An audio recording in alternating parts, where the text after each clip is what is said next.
ঐতিহ্যবাহী জামিয়া হুসাইনিয়া আশরাফুল উলুম বড়কাটারা মাদ্রাসার প্রবীণ মুহাদ্দিস এবং খতিব সাহেব হযরতুল আল্লাম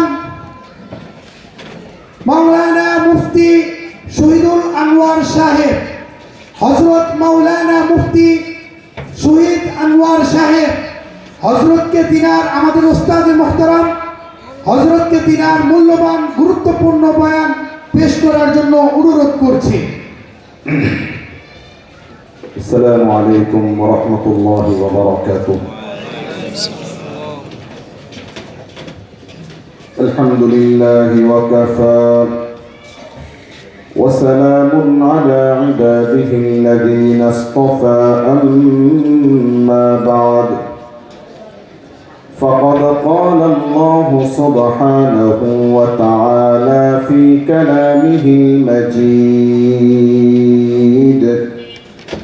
وفي أعوذ بالله من الشيطان الرجيم